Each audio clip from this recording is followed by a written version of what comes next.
history of the idea of the church or ang kasaysayan ng konsepto ng simbahan. So, sana natandaan niyo po yung history nito kasi nagkaroon ng pagkakahiwa-hiwalay at may mga issue na nangyari na nagbigay daan upang isipin ng mga mananampalataya, ano bang isang tunay na iglesia? So one of the issue, kung matatandaan ninyo, happened in the 4th century, yung Donatist. Ano nga po yung Donatist? Mga taong ayaw sa donut. Hindi. Ano yung Donatist? Oliver. Yung bisita pa yung tinanong. Okay. Donatist. Ano yung Donatist? Ay, walang nag-take note. Ang Donatist po, sila yung grupo ng mga mananampalataya na kung saan sinasabi nila yung mga leaders, yung mga pastor na ano ba Tagalog doon? Yung inano yung faith nila dahil sa persecution. 'Di ba? Umalis sila dahil nga inuusig sila.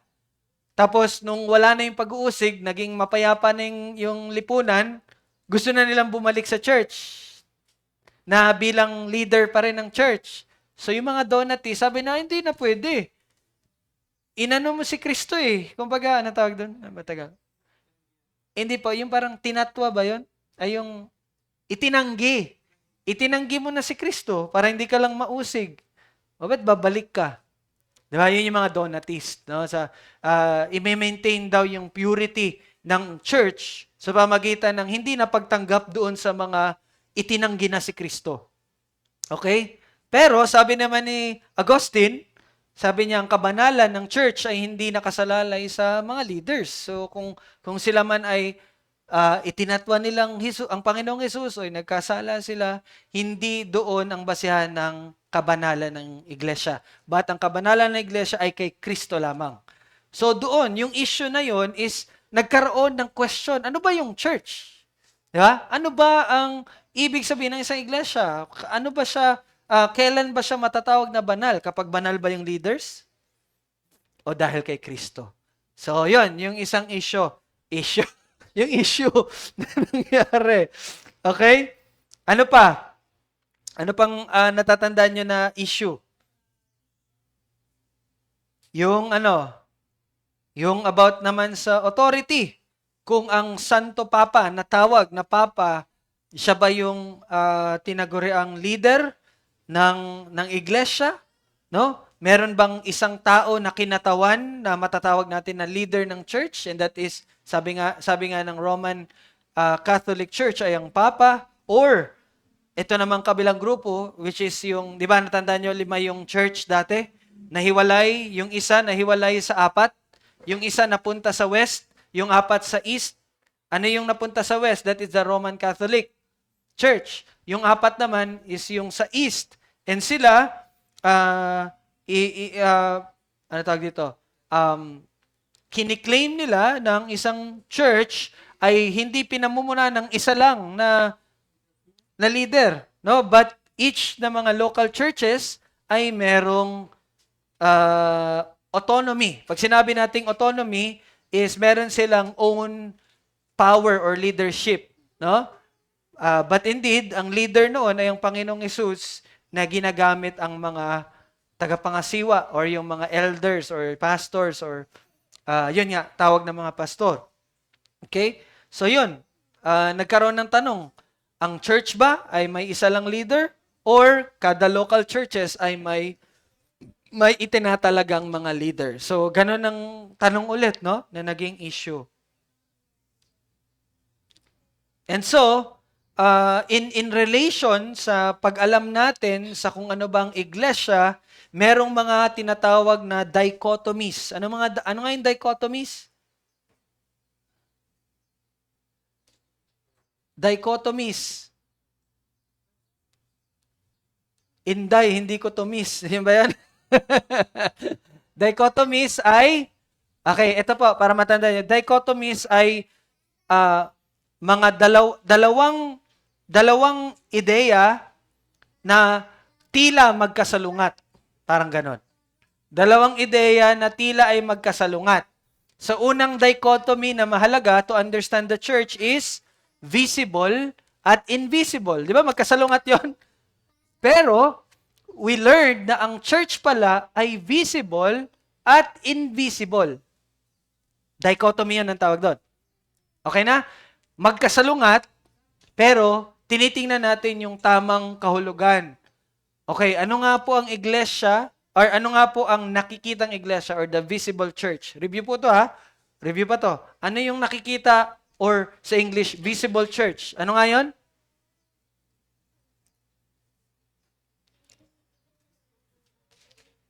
Visible, nakikita. Tama nga naman, ha? Ito, this is one example. Pag sinabi nating visible or nakikitang iglesia, ito yon. Example nito, ito yon. Parte tayo ng nakikitang iglesia. At marami pa. Marami kayong makikita dyan sa labas. Kasi visible yon. Kaya lang, hindi yun yung main definition na nakikitang iglesia. Ano yung pinaka definition ng nakikitang iglesia? Dapat ito yung masabi ninyo pag sinabi nyo nakikitang iglesia. Ito ay binubuo ng mga pogi at hindi, ano? Okay? Ito ay ulitin natin ha. Ang nakikitang iglesia ay binubuo ng mga mananampalataya at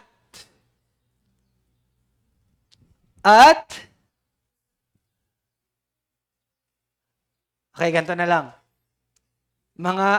Ulitin natin. Ang nakikitang iglesia ay binubuo ng mga tunay na mananampalataya at binigyan ko na kayo ng hint, at tunay na mananampalataya at hindi tunay na mananampalataya. Okay? Or sa lengguwahe pa ng Biblia, ang nakikitang iglesia ay binubuo ng tupa at ng mga kambing. Di ba? Sabi Nanay Pearlie, wala naman tupa at kambing dito. Tupa at kambing. Well, in the Bible language, tupa are the true believers. Kambing ay mga ang kambing ay mga hindi tunay. So, ibig sabihin po, pag sinabi nating visible church, hindi ibig sabihin yan lahat mananampalataya. Merong parang mananampalataya, pero hindi pala tunay na mananampalataya. And yan ay totoo sa lahat ng mga iglesyang nakikita natin. Kaya nga visible church siya. Okay? So, nawa, lahat tayo ay maging tunay. Lahat tayo, nawa, ay mga tupa. Nawa tayo ay mga tunay na nananampalataya sa Panginoong Jesus. Hindi kasi natin malalaman eh. Hindi natin malalaman yung tunay na kalagayan ng puso. What we can see is yung mga ipinapamuhay natin. By that, we can judge, rightfully judge if that person really possesses faith. Hindi lang nagpo-profess ng faith, but really possesses faith. Naintindihan niyo po yun? Okay? So, that's the visible church. O ano yan? Binubuo ng mga, para mabilis, tupa at kambing na lang. Okay. Pero alam niyo na yung meaning ng tupa at kambing, ha? Hindi literal, Nanay Pearlie, na tupa kambing, okay? mga tunay at hindi tunay na mananampalataya. And anong kahalagahan? Ito, sinabi ko na to, pero review pa lang. Ano yung kahalagahan na maunawaan natin na ang church pala ay visible church din? Anong kahalagahan? Yung sinabi ko, natatandaan nyo? Bakit natin malaman na ang church ay both visible at invisible? Ano yung kahalagahan? Isa lang, kahit isang sagot lang. Kasi isa lang yung binigay ko.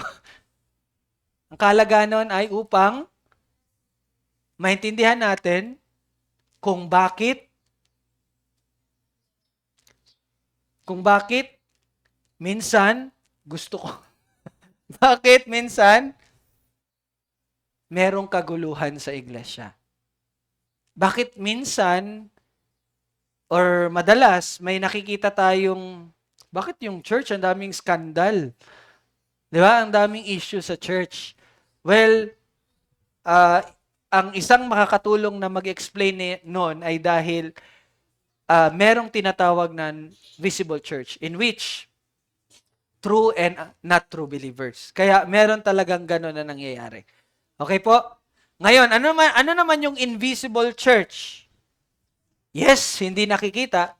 Pero ano yung pinakapunto ng hindi nakikitang iglesia? Ito ay binubuo ng tunay na mananampalataya. That's it. Ang invisible church ay binubuo ng mga tunay na mananampalataya. Sa pangalan, hindi siya nakikita kasi nga hindi natin alam talaga. No? Pero ang invisible church is yung mga hindi nakikita na mga tunay na mananampalataya ni Kristo. That's the invisible church. Okay? Gets na? Yun yung una. Pangalawa, naano ba natin yung local tsaka universal? Hindi, okay. Ito na pala tayo. Magsisimula na tayo sa continuation ng ating pag-aaral. Pangalawang importanteng dichotomy is local at universal. Okay? Ang church ay both local and universal. Okay? Sa bagong tipan po, ang salitang simbahan or eklesya ay ginagamit sa dalawang paraan. Para lang itong ginagamit sa salitang pamilya, no? Mayroon kang maliit na pamilyang kasama mo sa bahay, that is the local, at mayroon ka ring family tree na binubuo ng maraming henerasyon. Yon ay ang universal. Okay? Ang universal church, kapag sinasabi nating Catholic, ang Catholic pong ibig sabihin niyan, universal. Okay? Universal or Catholic, ang ibig sabihin niyan ay universal or pangkalahatan. Ito po ang kabuuan ng lahat ng mga hinirang, lahat ng mga Kristiyanong nabuhay noon at mabubuhay pa sa inaharap. So from the time of Adan until the time na bumalik ang Panginoong Yesus, lahat ng mga mananampalataya doon, no? Yun ang tinatawag natin na universal church. Okay? So, synonymous siya sa invisible church. Kasi invisible church, lahat ng mga tunay na mananampalataya. No? Ang local, ang universal church naman, ang pinaka binibigyan pansin natin na definition nito ay, ito yung mga mananampalataya from the beginning of time until the end of time. Parang ganon.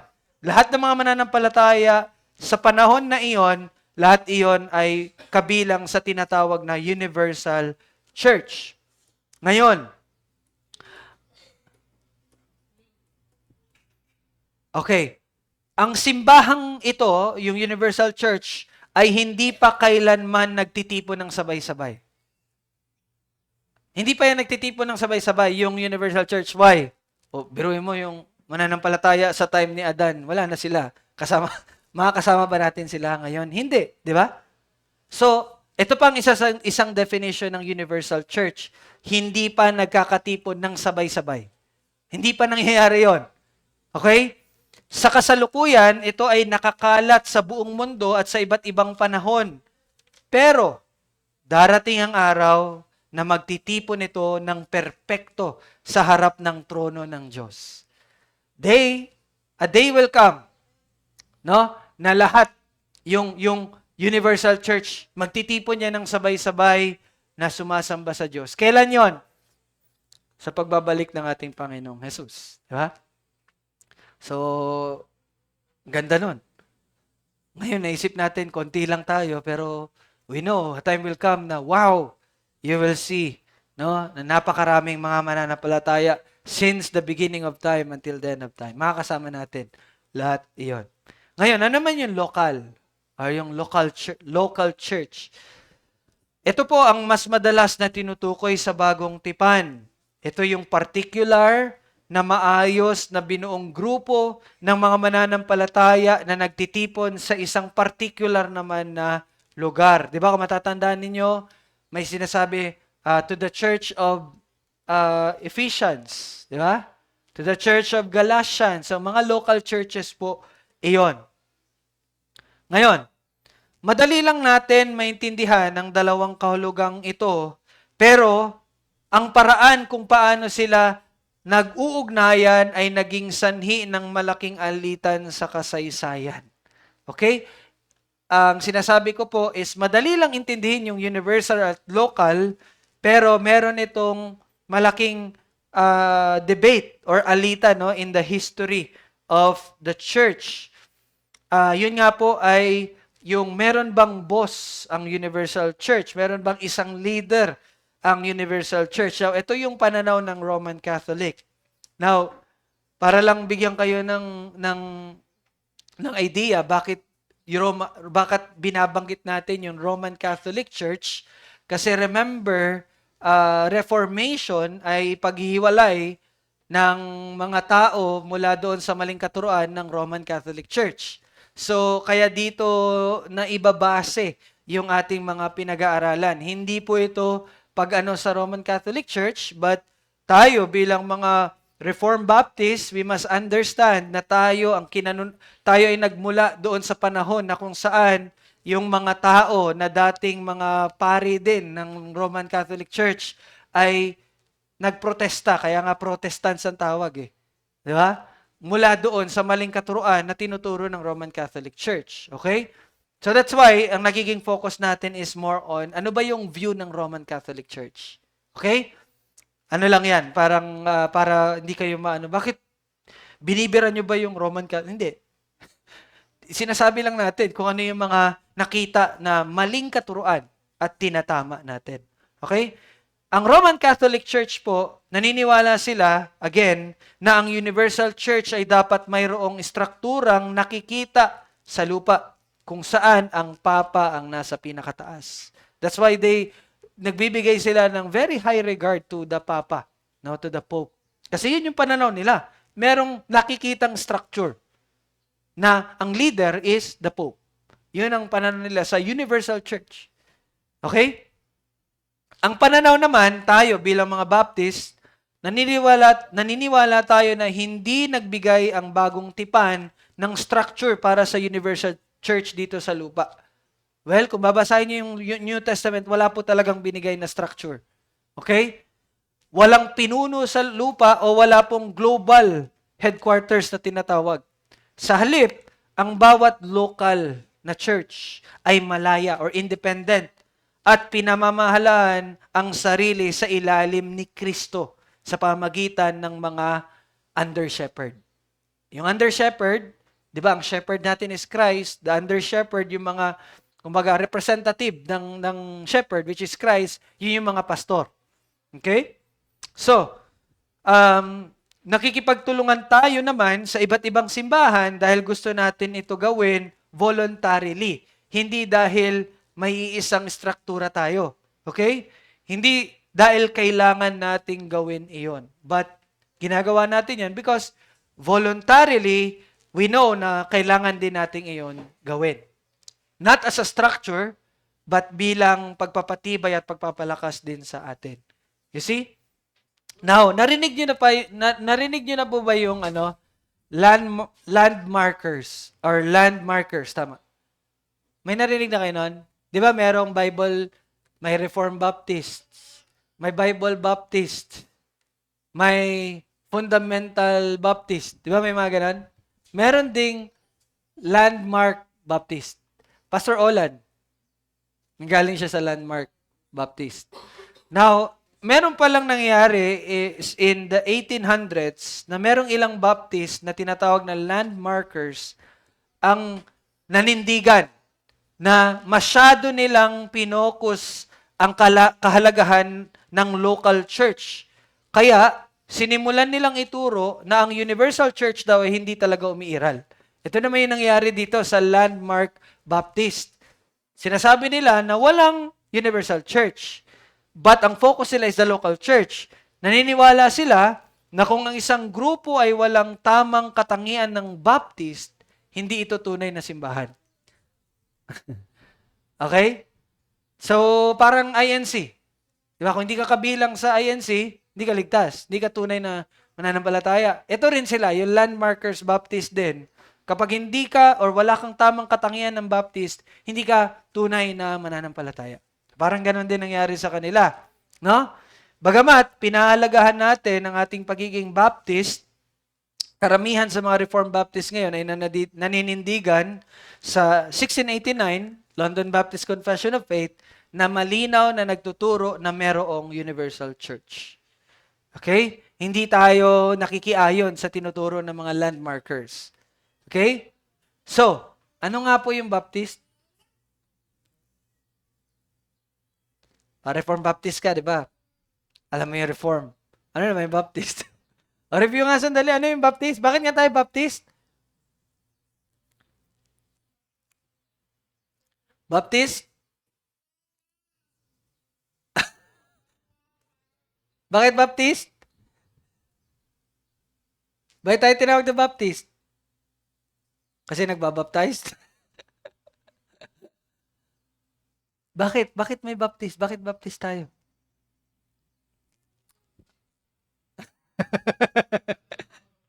Reformed Baptist kayo, hindi nyo alam. Baptist ay, anong kaibahan natin?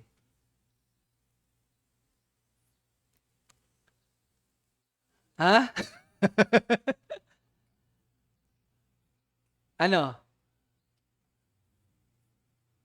Okay, we are Baptist kasi we believe na ang tanging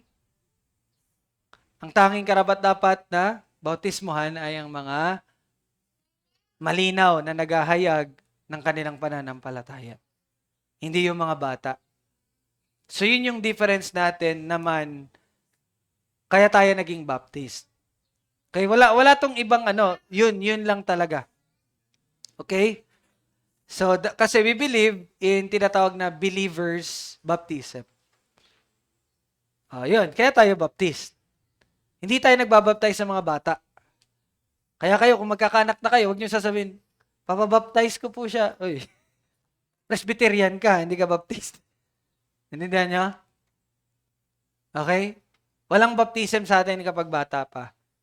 We will baptize once yang batang iyan ay lumaki na at naunawaan niya ang kanyang pagkakasala at nananampalataya kay Kristo.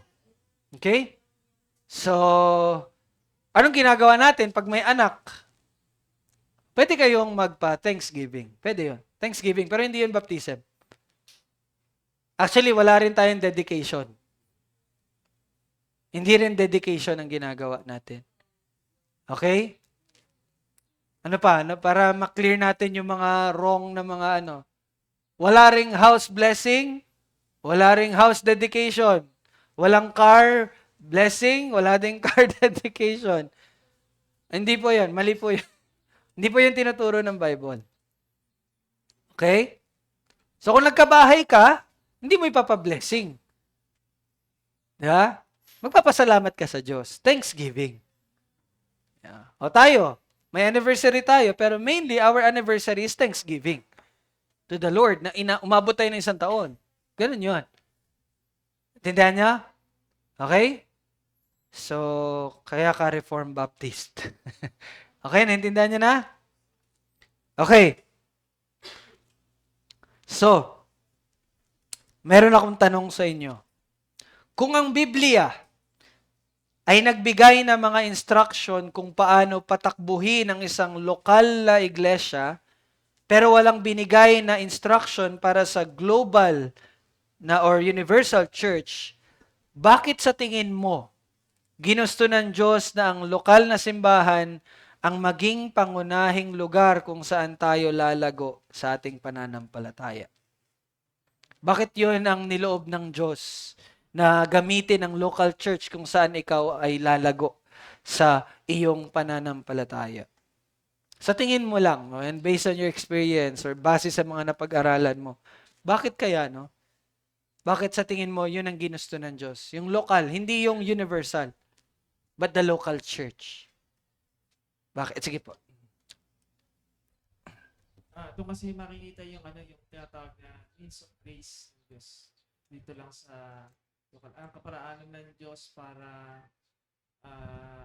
yung means niya na manalangin, magbasa ng salita ng Diyos, paluwalhati siya, sambahin dito sa lokal ng iglesia. Okay. So, yun, tama po yun kasi sa loob ng isang lokal na iglesia, nangyayari yung kaparaanan ng biyaya ng Diyos. Ano nga po yung kaparaanan ng biyaya ng Diyos or means of grace? Unang-una, ano muna meaning ng means of grace para po sa kaunawaan ng bawat isa? Anong meaning ng means of grace? Meaning ng grace? Hindi. Ano yung means of grace? Anong ibig sabihin ng means of grace? Means of grace. Anong meaning nun? Ito ang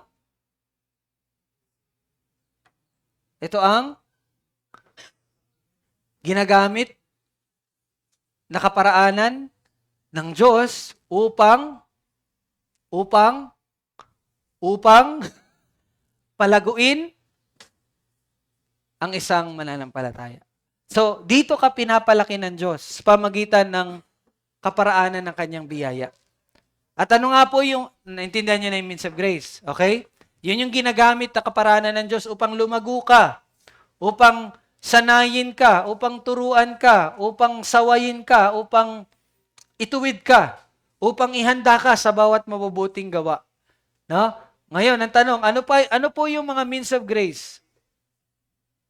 Ano po yung mga means of grace? Ilan nga yun? 4. Pananalangin? Pananalangin? Ha? Pangaral ng salita?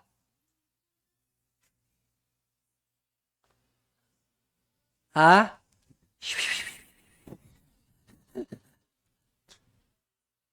Ha? Sacraments, which is baptism and Lord's Supper. And lastly,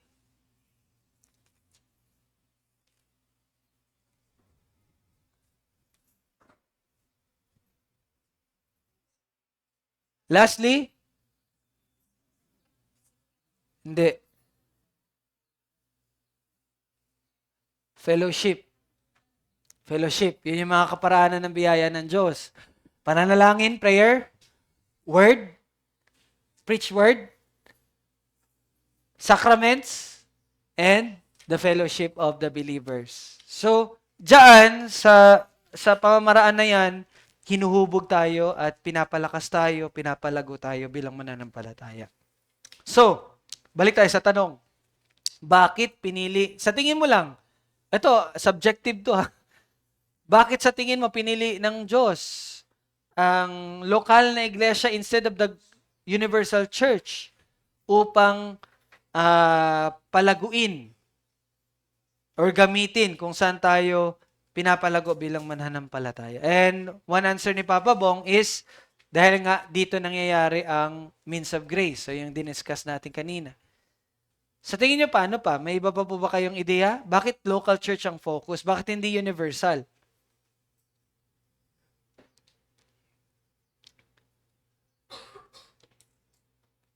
Kasi, from the word itself, local, may iba't iba tayong, pwedeng sagot is dahil may iba't iba tayong kultura. Di ba? May iba't iba tayong kultura in which makakaapekto siya sa tinatawag na Christian liberty. So, I think, maayos na local church, hindi ginawang global church. Hindi nakapokus sa global. Kasi meron silang iba't ibang kaparaanan ng pamumuhay na hindi angkop sa atin. May ganong issue, may ganong factor na pwede nating i-consider. At saka, ang hirap magtipon. Nasa Amerika pa kami, teka lang. Di ba? Pero anong oras tayo mag-meet? Sa amin, Sabado pa lang, sa inyo, Linggo na. Di ba? So, the very accessible is the local church. Mas madali. Di ba? Parang gano'n. Yan, mga ano lang naman yan. Mga, para ma-steer up lang yung minds ninyo. No? Okay? So, sa pagpapatuloy ng ating pag-aaral, tingnan naman natin kung nasaan ang simbahan ngayon. Okay? So, tapos na natin yung dalawang dichotomy, universal, visible and invisible, universal and local. Ngayon, sa pangatlo is, ito naman yung dichotomy na ang tinitingnan natin, nasaan na yung simbahan ngayon? Nasaan? Nasaan yung simbahan? Where are you? No? Hindi lang po sa aspetong geographical, kundi spiritual. Nasaan yung church? Alam nyo, nasaan sila? Now, bilang mga Reformed Baptist, nakakahanap tayo ng malaking kagaanan ng loob sa pagkakaibang ito dahil ipinapaalala nito sa atin ng ating mga kasalukuyang pakikipaglaban ay may katapusan din. Why? Kasi ito yung isa sa dapat nating maunawaan. Ang church pala is the same time militant at the same time triumphant. Wala akong Tagalog dito, sorry po. Militant, triumphant. Parang militante, parang gano'n. Tama ba? Militante. Militant at triumphant. Okay. Triumphant. Ibig sabihin yung panalo. Triumph ba? Triumphant. Nagwagi. Ganito na lang. Nakikipaglaban at nagwagi. Di ba? Militant and triumphant. Nakikipaglaban at nagwagi. Ang church po ay both nakikipaglaban at nagwagi. Okay? Ito ay isang paraan ng paglalarawan sa simbahan base sa kasalukuyang battle status. Wow, grabe, no? May battle status pala tayo. Ano tawag dyan? War mode. No? In war. No? Dahil ang simbahan po ay umiiral, tandaan niyo po to, ang simbahan ay umiiral pareho sa lupa at sa langit. Listen, ang church is umiiral both sa lupa at sa langit. Gets? Oh. Ang church ay umiiral sa lupa at sa langit. Paano nangyari yon? Okay? Ginagamit natin ang dalawang terminong ito, yung militant at triumphant, upang ilarawan kung ano ang buhay ng mga mananampalataya sa dalawang lugar na ito. Di ba? Kasi nga, ang church ay both nasa lupa at nasa langit. And yung word na militant at triumphant ang siyang magdi-describe ng pamumuhay ng mga mananampalataya sa dalawang lugar. Okay, pag-usapan natin ang church militant or yung simbahan sa lupa or simbahang nakikipaglaban. Pangit ang Tagalog natin doon. Church militant. Ganda na sa sa English, no? Ang salita pong militant ay katunog ng military. Di ba? At iyon mismo ang punto. Hanggat tayo ay nabubuhay pa dito sa lupa, ang simbahan ay nasa gitna ng giyera. Kaya yung mga mananampalataya or yung iglesia na nasa lupa, ang tawag sa kanila militant. Why? Kasi habang nandito pa sila sa lupa, sila ay nasa gitna ng giyera. Sila ay nasa gitna ng labanan. Now, sinong kaaway nila? Kapwa mananampalataya? Sinong kalaban nila? Mga kapwa mananampalataya, kaya lang hindi reform? Yun ba? Yun ba ang ating awayin? Hindi, no? Tandaan nyo, hindi tayo nakikipaglaban sa mga tao na may hawak na espada o baril. Nakikipaglaban tayo sa mundo, sa ating sariling makasalanang laman at dyablo. Tatlo ang kalaban natin. The world, Satan, at ikaw. Yung sarili mo, yung kalaban mo. Okay? Doon tayo nakipaglaban. At ang buhay po ng church militant ay may kasamang pakikibaka, paghihirap at walang tigil na pananalangin. Tayo ay mga sundalo ng krus na dapat isuot ang buong sandata ng Diyos, which is the full armor of God, araw-araw. Tatandaan nyo, sinabi ko na sa inyo paano nyo isusuot yung full armor of God. Paano? Word. Di ba? Ano nga yung armor of God? Helmet of salvation, breastplate of righteousness, belt of belt of truth. Belt of truth. Di ba? Shield of faith. Ay, di memorize. Shield of faith. Sandals with the readiness to preach the good news. And the sword, which is the word of God. Tandaan niyo po yan. Yun yung sandata natin dahil hindi niyo alam. Diba? Ano nga yun? Helmet of salvation, breastplate of righteousness, belt of truth, shield of faith, sword, which is the word of God, and the sandals, which is the readiness to share the gospel. So, paano natin isusot lahat ng yon?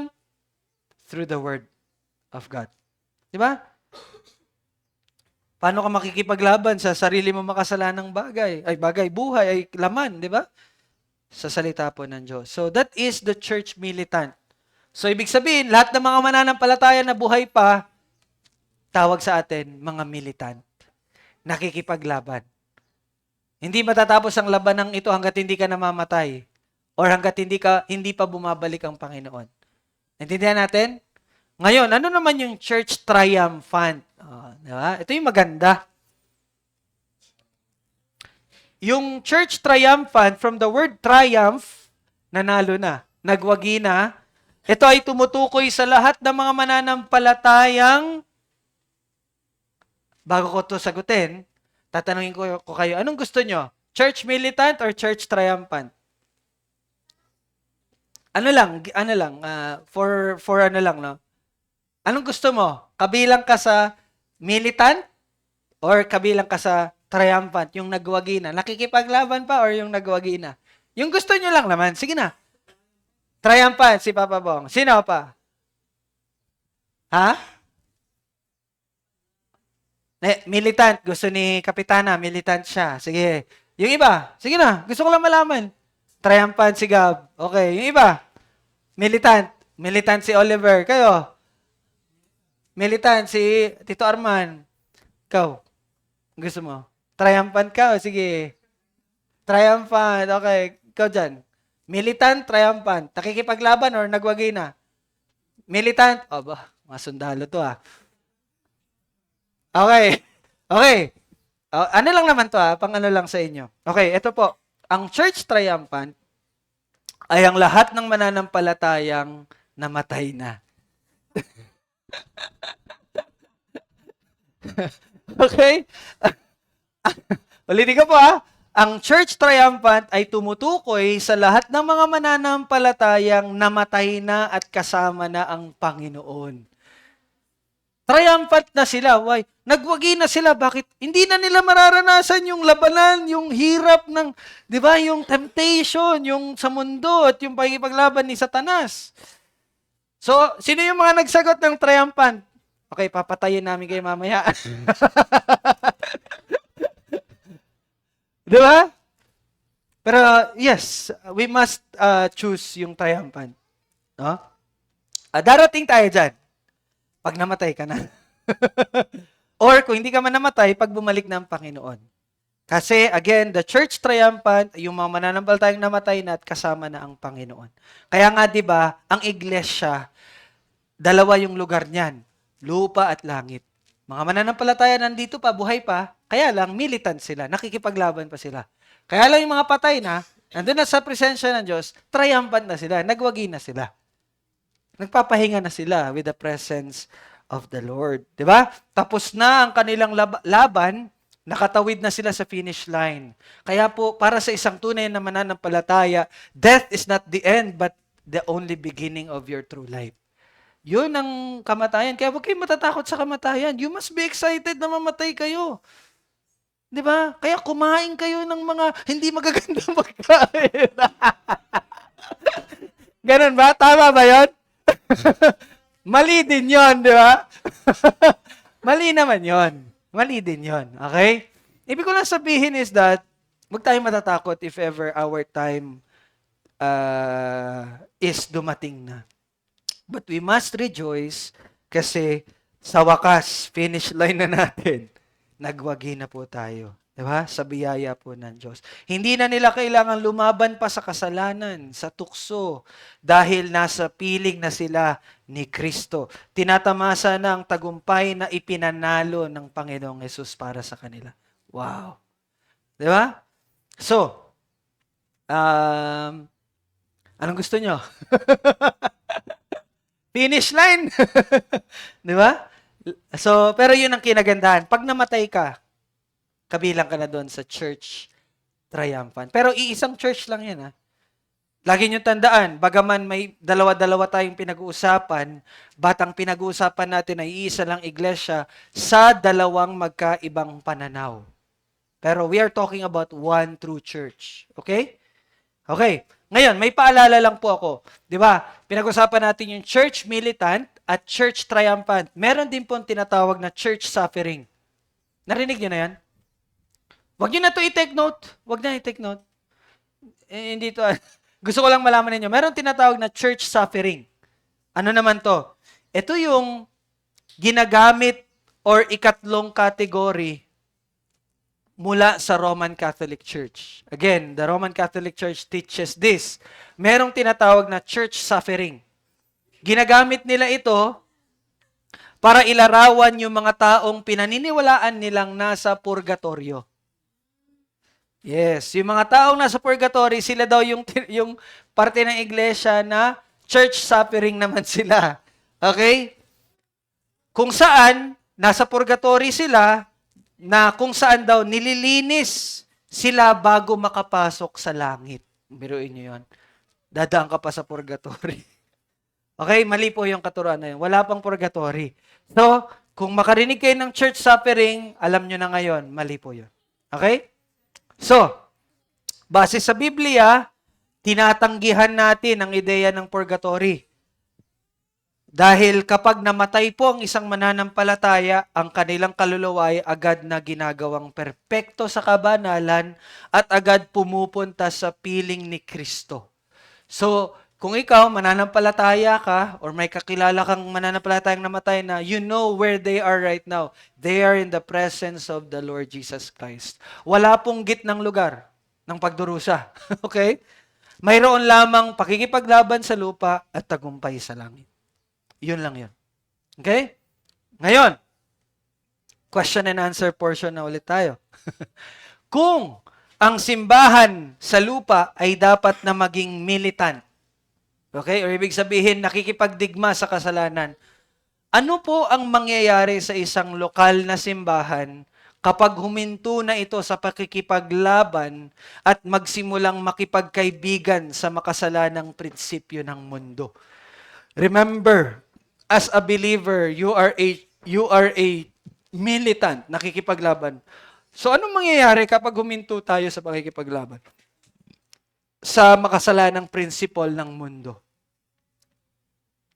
Ano po mangyayari? Sa tingin nyo lang naman, ano mangyayari? Basta, ano mangyayari kapag nag-compromise na tayo? Hindi tayo nakipaglaban, naging friendly na tayo sa mundo.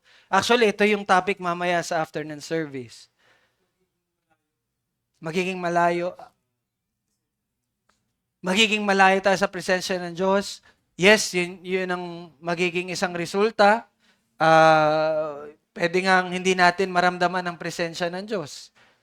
Pero it doesn't mean na tayo hindi ligtas. Kaya lang, hindi natin mararanasan yung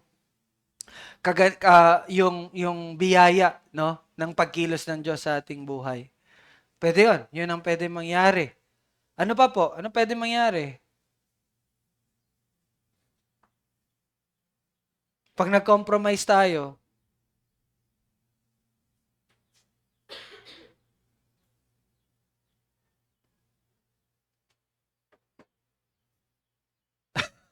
o syempre, hindi mag-glorify si God. Diba? At ano pa? Magiging kamukha tayo ng mundo. No? So, wag nating hahayaan, no, na mangyari yon. Okay?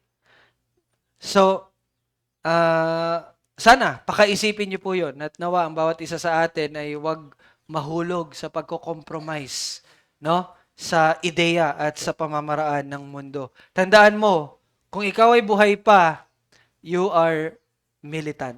Nakikipaglabang ka. Kaya makipaglabang ka. Huwag kang makipagkaibigan sa kanila. No?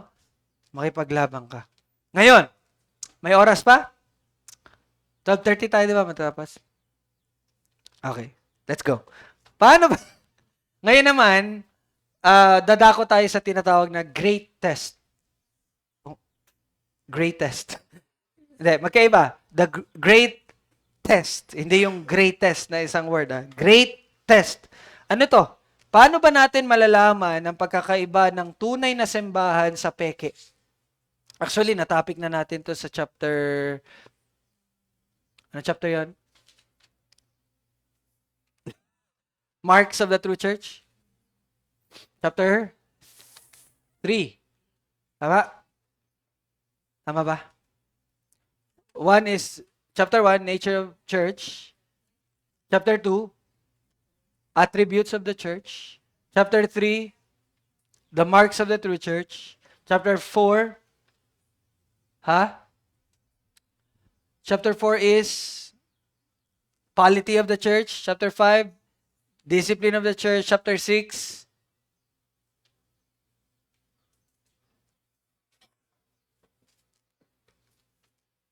kalimutan ko Polity, Discipline. Ay, hindi. Marks of the True Church in chapter 6. Chapter 3 is... Okay, babalikan natin. Pero na-discuss na natin tong Marks of the True Church. No? So, let us review. Now, bago po yung Reformation, nakita mo? Hindi mo nakita. Bago po ang Reformation, noong taong 1500s, inakala po ng karamihan na tunay ang isang simbahan dahil nandyan Maraming ang mga tao, inakala nila na tunay daw ang isang church dahil nandyan siya. Nandyan yung church. At pinamumunuan ng Papa. Okay? Bago po ang Reformation, halos lahat ng tao naniniwala sila na totoong iglesia dahil sa Papa. Dahil may Papa. No? Tinawag nila ang simbahan na isang misteryo. Na naniniwala sila na totoo ang isang simbahan dahil mayroon itong succession o sunod-sunod na mga leader mula kay Pedro. Alam niyo yung turo ng Roman Catholic Church? Na sila ay ang nagmula sila kay Pedro, so yung mga papa nila is pinakaunang pope nila si Pedro. Then, sunod-sunod na yon. Kaya naniniwala sila na ang iglesia nila ang tunay dahil nga sa Papa. Kasi nga, galing daw yun kay sunod-sunod yun mula kay Pedro. Kaya ganun ang paniniwala nila. Narinig nyo na yun? Okay?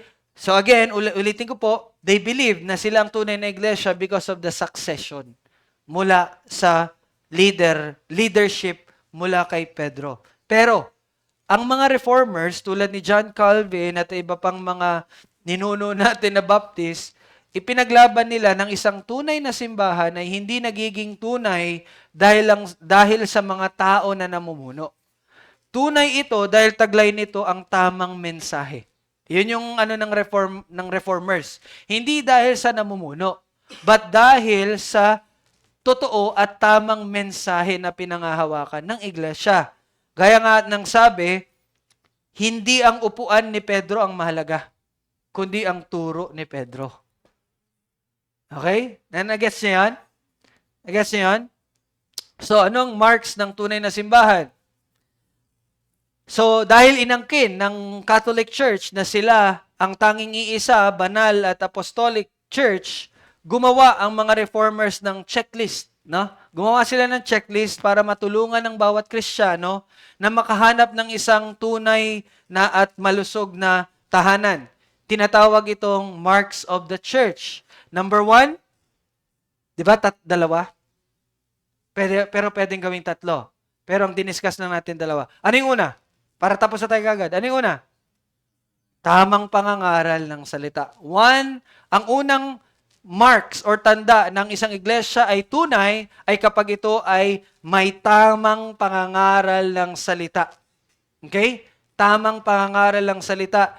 Ngayon ang tanong, itinuturo ba ang Biblia ng may katapatan sa iglesia na yan? Di ba? Ang ebanghelyo ba ni Hesukristo, ang kanyang kamatayan at muling pagkabuhay para sa mga makasalanan ng pangunahing mensahe ng church?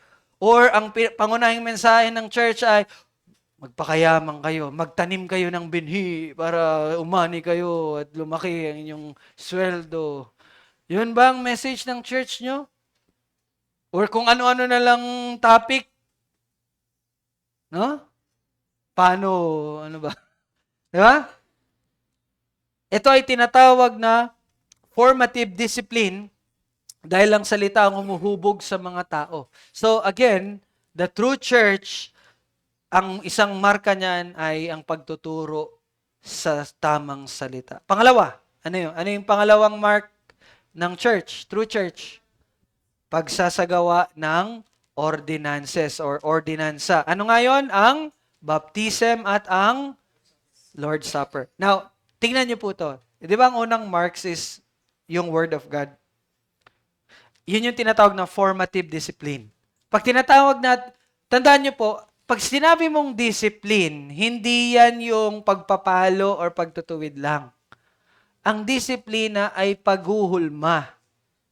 Parang ganito, sino dito yung mga basketball player? Di ba? Ay, kala ko nag-hands up si Zoe, sumasayaw pala. Sino dito yung mga atleta? Di ba? Pag atleta ka, may disiplina ka.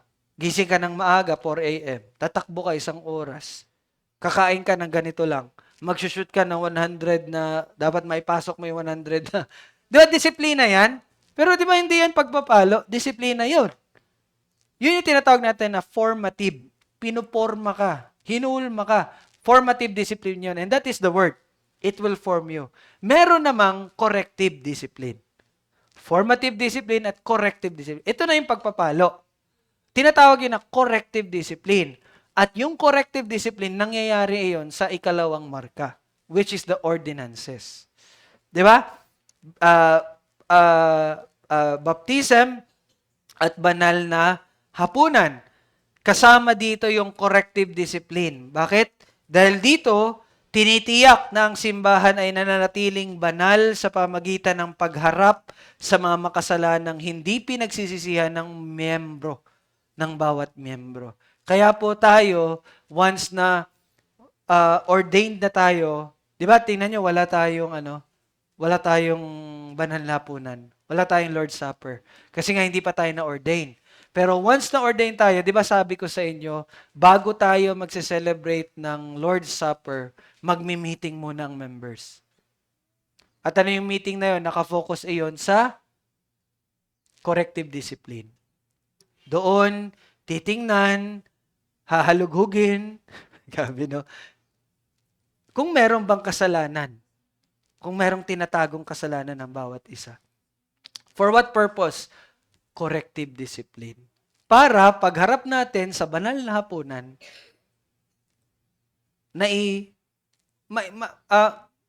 makikisala tayo sa banal na hapunan na may tamang, di ba, pamamaraan.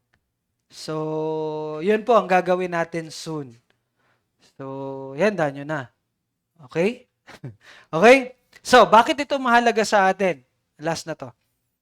Hindi pa natin natapos. Ay, tapos na pala. Tapusin natin. Bakit ito mahalaga sa atin?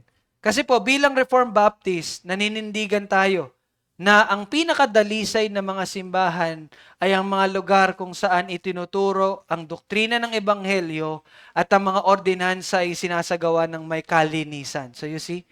Kaya po, di ba, kung ang isang simbahan ay huminto sa pangaral ng Biblia o sinimulang baguhin ang kahulugan ng baptism at banal na hapunan, nanganganib itong maging isang peking simbahan. Gaano man karami ang umaattend dito. Ang church is not based on the numbers. Huwag kayong matuwa kung marami tayo or konti. Matuwa tayo kung ang bawat isa na nandito ay namumuhay na may kabanalan sa Panginoong Jesucristo. Yun ang ating tinitingnan. No? Kaya po, ay, hindi pa to. Hindi na kaya. Okay. So, dito muna tayo magtatapos. No? Sa ating pag-aaral. May part 3 pa pala itong chapter 9. Okay? So, meron po ba tayong mga tanong patungkol sa ating na-discuss? Any question na gusto nyo po i-clarify? Malinaw po ba? Okay naman? Sige, kung wala na po kayong tanong, ako po ang may tanong. Yun lang, no? Okay, biro lang po. So nawa, magtulungan tayo na manatili tayo sa tamang katuruan ng Biblia. Kaya po kayo, kapag nakikinig kayo ng preaching, huwag nyo pong iisipin na nakikinig ka lang. Kung meron pong expositional preaching, meron din pong expositional listening. Hindi kayo nandito, hindi kayo nakaupo para matuto lang. But nandiyan kayo upang usisain ninyo kung tama ba ang ipinapangaral. Nakikita niyo po yun? Naintindihan niyo po yun? So, be an expositional listener. No? Alamin ninyo kung tama ba tinuturo ko. O hindi, totoo. Tingnan ninyo, tama ba tinuturo ni Kuya Ryle? Or meron na siyang mga lumilihis na siya? So, kapag nagturo ako na okay lang yung pagiging bading, kausapin niyo ako pagkatapos, Kuya, mali yun. Pwede yun. Diba? Huwag kayong susunod-sunod lang sa kung anong sinasabi. Tingnan nyo ito. Be a Bereans. Diba? Tandaan nyo yung tanong sa natin, sa laro natin. Ay, hindi nyo tandaan. Be a Berean. Inusisa nila yung salita bago sila naniwala kay Pablo. Diba? Dumating si Pablo sa Berea. Nangaral siya. Anong ginawa nila? Teka lang. Pablo, shut up! Tingnan muna natin ang scriptures. Tama bang tinuturo? Ganun dapat din kayo. And, ipag-pray natin na ma-ordain na tayo para maisagawa na din natin yung ordinances, baptism, and the Lord's Supper. So, dito tayo magtatapos. Let's close this in prayer. At ipag-pray na rin natin yung ating pagsasalasaluhan sa ating lunch. Let us pray. Our glorious Father, we thank you, O God, sa lahat ng karunungan namin pong natutunan ngayon. Nawa ito po'y patuloy na humubog sa amin bilang isang lokal na iglesia na tapat sa iyong salita at patuloy na nagsisikap na mamuhay na may kabanalan, hindi para sa kaligtasan kundi bilang ekspresyon ng pasasalamat at dahil ito din ang patunay na kami binago mo na at naligtas na. Salamat din, Panginoon, kami nagagalak sa aming pagsasaluhan ng mga pagkain. Salamat sa biyaya mo. Pinupuri ka namin, itinataas ka namin. Ikaw lamang, O Diyos, sa pangalan ni Jesus. Amen. Lunchtime na tayo.